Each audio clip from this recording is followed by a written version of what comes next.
Hello good morning students. आज हम discuss करेंगे लैक्टोज़ के बारे में। देखिए लैक्टोज़ क्या होता है, ये हमारा प्रेजेंट होता है मिल्क के अंदर, ठीक है, मिल्क ऑफ मैमल्स के अंदर। काऊ मिल्क के अंदर लगभग आपका 4 से 6% लैक्टोज़ प्रेजेंट होता है, जबकि ह्यूमन मिल्क के अंदर आपका 6 से 8% लैक्टोज़ प्रेजेंट होते हैं। स्ट्रक्चर क्या होती है, जब आप लैक्टोज़ को हाइड्रोलिसिस करते हो तो आपको क्या मिलता है, बीटा डी पॉजिटिव ग्लूकोज और बीटा डी नेगेटिव ग्लैक्टोज। देखिए दोनों का फॉर्मूला सेम होता है C6H12O6, ठीक है। इसके अंदर क्या होता है कि आपकी C1C4 ग्लाइकोसाइडिक लिंकेज होती है। जो ग्लैक्टोज होता है उसमें क्या होता है, जो फर्स्ट कार्बन होता है उसका OH अपर साइड में प्रेजेंट होता है, किधर प्रेजेंट होता है, आपका अपर साइड में प्रेजेंट होता है, ठीक है।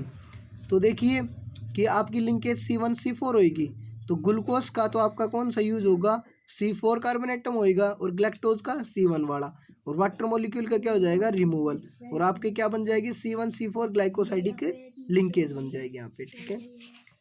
उसके बाद में आपका क्या आता है भाई, पॉलीसैकेराइड्स। क्या आते हैं आपके, पॉलीसैकेराइड्स। पॉलीसैकेराइड्स क्या होते हैं, ये नेचुरली अकरिंग पॉलीमर्स होते हैं, जिनके अंदर क्या होता है, monosaccharides are the monomer unit होते हैं, ठीक है। टेस्टलेस होते हैं, सोल्यूबल इन वाटर के अंदर होते हैं। जब हाइड्रोलिसिस करते हो तो बहुत सारी यूनिट्स किसकी देते हैं, ये मोनोसैकेराइड्स की देते हैं। मोनोसैकेराइड्स यूनिट किससे ज्वाइन होते हैं, आपकी ग्लाइकोसाइडिक लिंकेज से। इसका फर्स्ट एग्जांपल क्या होता है, आपका स्टार्च। स्टार्च का जनरल फॉर्मूला क्या होता है, C6H10O5 की पावर n, मतलब रेज टू n, पोलीमर हो गया ना, पोली सैकेराइड्स हैं, n मतलब 1 2 3 4 5 कितने भी हो सकते हैं। मेजर सोर्स ऑफ कार्बोहाइड्रेट्स होते हैं। स्ट्रक्चर ऑफ स्टार्च किससे बनती है, जो स्ट्रक्चर होती है ना स्टार्च की, स्टार्च के अंदर दो कंपाउंड्स प्रेजेंट होते हैं आपके, एक अमाइलोज, एक अमाइलोपेक्टिन। अमाइलोज के अंदर क्या होता है कि अमाइलोज 20% सोल्यूबल होता है वाटर के अंदर, जबकि अमाइलोपेक्टिन आपका 80% होता है इनसोल्यूबल इन वाटर के अंदर। स्ट्रक्चर ऑफ अमाइलोज की बात करें तो जो हम स्ट्रक्चर क्या अमाइलोज की बात करते हैं, तो अमाइलोज का जो हम क्या करते हैं, हाइड्रोलिसिस, तो हम क्या क्या देते हैं, माल्टोज और अल्फा डी पॉजिटिव ग्लूकोज। तो अमाइलोज का हाइड्रोलिसिस के क्या मिला, 2 units of alpha D positive glucose की। माल्टोज क्या होता है, alpha D positive glucose plus में अल्फा डी पॉजिटिव ग्लूकोज, ठीक है। उसके बाद में इसकी स्ट्रक्चर कैसे आती है आपकी, कि C1C4 ग्लाइकोसाइडिक लिंकेज होनी होती है इसके अंदर। तो हमने तीन अपनी पाइनरोल स्ट्रक्चर बना ली ग्लूकोज की, और सभी को C1C4 ग्लाइकोसाइडिक लिंकेज से लिंक कर दिया, और रिमूवल ऑफ वाटर मॉलिक्यूल हो गया आपका। अगर स्ट्रक्चर ऑफ अमाइलोपेक्टिन की बात की जाए तो अमाइलोपेक्टिन क्या होता है, आपका जब हाइड्रोलिसिस करते हैं तो हमें क्या मिलता है, अल्फा डी पॉजिटिव ग्लूकोज की यूनिट मिलती है, जिनमें लिंकेज कौन सी होती है, C1C4 भी होती है, साथ में कौन सी होती है, C1C6 भी होती है। तो जो ऊपर वाले दो मॉलिक्यूल्स दिखाए गए हैं अमाइलोपेक्टिन के, इनके अंदर आपकी C1C4 ग्लाइकोसाइडिक लिंकेज हो गई, मतलब ग्लूकोज की दो पाइनरोज, अल्फा डी पॉजिटिव ग्लूकोज की दो पाइनरोज फॉर्म बनाई, उसके अंदर C1C4 को ऑक्सीजन से लिंकेज कर दिया, वाटर मॉलिक्यूल बाहर निकल गया, और एक आपकी C1C6 ग्लाइकोसाइडिक लिंकेज दिखा दी नीचे वाले मॉलिक्यूल्स में, ठीक है। उसके बाद difference between amylose and amylopectin आता है। तो अमाइलोज 20% ऑफ स्टार्च होता है, जबकि 80% ऑफ स्टार्च होता है। ये सोल्युबल इन वाटर के अंदर होता है, इनसोल्युबल इन वाटर के अंदर होता है। इसके अंदर C1C4 लिंकेज होती है, उसके अंदर C1C4 as well as C1C6 linkage होती है। इसका लो मोलिकुलर वेट होता है, इसका हाई मोलिकुलर वेट होता है आपका, ठीक है। उसके बाद आपके आता है कि सेलुलोज क्या होता है आपका। तो सेलुलोज आपके होते हैं, जब आप सेलुलोज को हाइड्रोलिसिस करते हो तो आपको क्या मिलता है, beta D positive glucose. Cellulose का हाइड्रोलिसिस किया तो क्या मिला आपको, बेटा बीटा डी पॉजिटिव ग्लूकोज मिला, ठीक है। ग्लाइकोसाइडिक लिंकेज कौन सी होती है, C1C4 होती है, ठीक है। उसके बाद स्वीटनेस ऑफ शुगर की बात की जाए तो एक स्केल होता है डिटरमाइन करने का स्वीटनेस ऑफ शुगर को। ऑन दिस स्केल के ऊपर sweetness of sugar, cane sugar हो गया, टेबल शुगर हो गया, इनकी वैल्यू क्या होती है, 100 तक होती है। ग्लूकोज की वैल्यू 75, फ्रक्टोज की वैल्यू 173 होती है।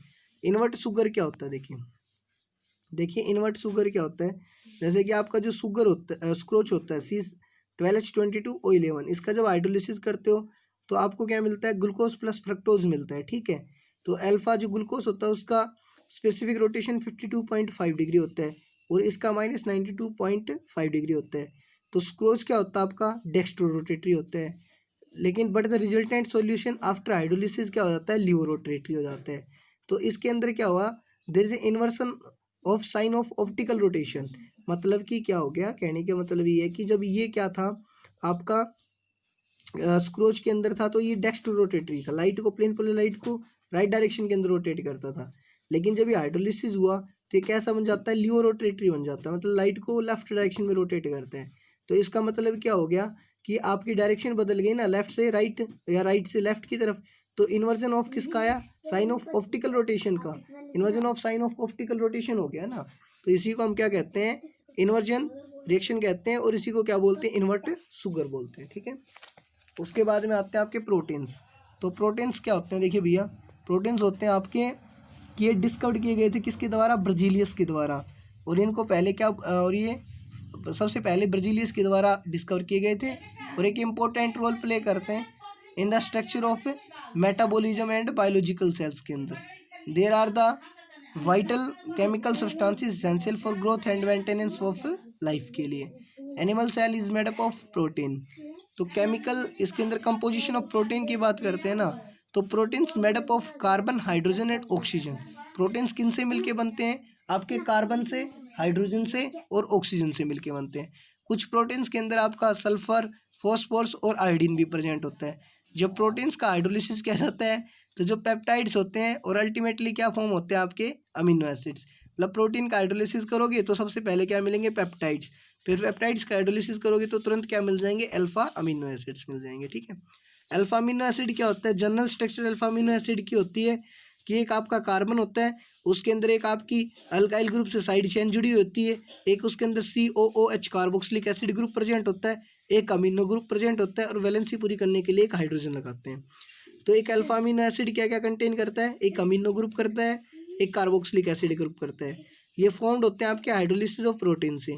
एक इन्वर्ट एक कंप्लीट एक ह्यूमन बॉडी के अंदर आपकी 20 अल्फा अमीनो एसिड्स की यूनिट प्रेजेंट होती हैं। ठीक है, उसके बाद में कहता है ये आपको कि जो इसेंशियल और नॉन इसेंशियल अमीनो एसिड्स होते हैं ना, इसेंशियल अमीनो एसिड्स तो वो होते हैं जो बॉडी के अंदर खुद से सिंथेसाइज नहीं हो सकते, मतलब खुद नहीं बन सकते बॉडी के अंदर, उनको क्या बोलते हैं, इसेंशियल अमीनो एसिड्स बोलते हैं। जैसे कि इनको हम सोन करते हैं स्टार से, for example valine. Non essential amino acids होते हैं जो बॉडी के अंदर अपने आप बनते रहते हैं, मतलब सेल्फ सिंथेसाइज्ड होते हैं, उनको क्या बोलते हैं, नॉन इसेंशियल अमीनो एसिड्स बोलते हैं।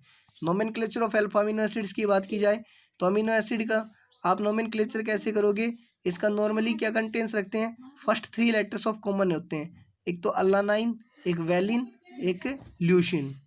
Classification of alpha amino acids की बात की जाए तो एसिडिक अमीनो एसिड होते हैं, बेसिक अमीनो एसिड होते हैं, न्यूट्रल अमीनो एसिड होते हैं। अमीनो एसिड जिनके अंदर CO ग्रुप 1 मोर हो किससे, NH2 ग्रुप से, उनको एसिडिक। जिनके अंदर NH2 ग्रुप एक ज़्यादा हो किससे, COOH ग्रुप से, उसको बेसिक। और जिनके अंदर NH2 और COOH ग्रुप इक्वल हो उनको क्या बोलते हैं, neutral amino acids. Thank you, have a nice day.